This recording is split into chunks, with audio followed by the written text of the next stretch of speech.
Bhopal witnessed the inauguration of the 10th International Forest Fair by Governor Mangubhai Patel and Chief Minister Dr. Mohan Yadav, with State Forest Minister Dilip Ahirwar also in attendance.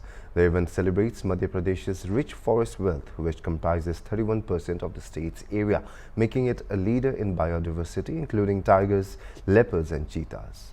CM Yadav in his address highlighted the state's achievements, including being #1 in tiger conservation and the reintroduction of cheetahs. Lauding the Forest Department's efforts, emphasized on the importance of preserving forest resources, which provide medicinal benefits and played a crucial role during the pandemic with Ayurvedic remedies. Chief Minister Yadav also noted the success of the river linking campaign, which has benefited 11 districts in Madhya Pradesh and 13 in Rajasthan, with significant support from the central government. The fair, running from December 17 to 23, features stalls showcasing forest products, including medicinal herbs. Election ये Bharatiya Janata party के माध्यम से यशस्वी प्रधानमंत्री ने एक पूरे दुनिया को एक नई देन दी है। और ख़ासकर जैसे आपको जानकारी होगी 1973 के पहले वन नेशन वन इलेक्शन ही होते थे। ये तो तत्कालीन प्रधानमंत्री इंदिरा गांधी जी के समय कुछ क्रम टूटा था। आप याद करना कि 11 करोड़ में हमारे पहले लोकसभा के चुनाव सभी विधानसभा सहित हुए थे, लेकिन बाद के क्रम में आज की स्थिति में 30,000 करोड़ का खर्चा लग रहा है और फिर भी पूरे साल चुनाव चलते रहते हैं। ऐसे में वन नेशन वन इलेक्शन के आधार पर एक साथ चुनाव हो जाने से न केवल धन की राशि बचेगी बल्कि विकास के लिए भी पूरा 5 साल मिलेगा।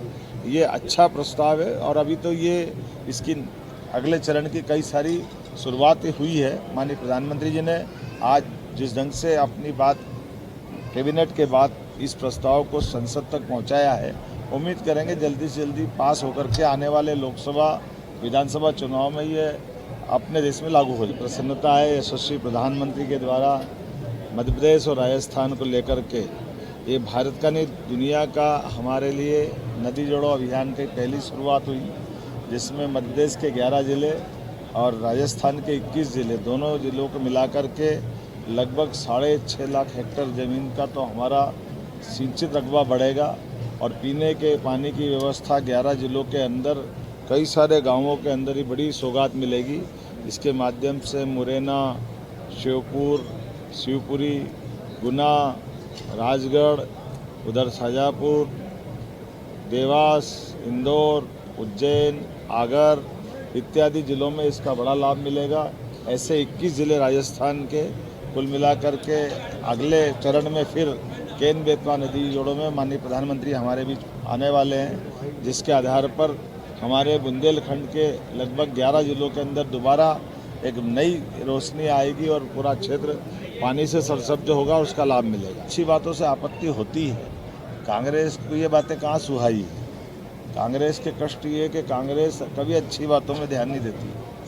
आप धारा 370 की परेशानी से लगा करके उन सभी सैनिक, पुलिस वाले या आम जन से पूछो जो 40,000 से ज़्यादा हत्याएं अकेले जम्मू कश्मीर में हुई, इसकी कीमत किसने चुकाई।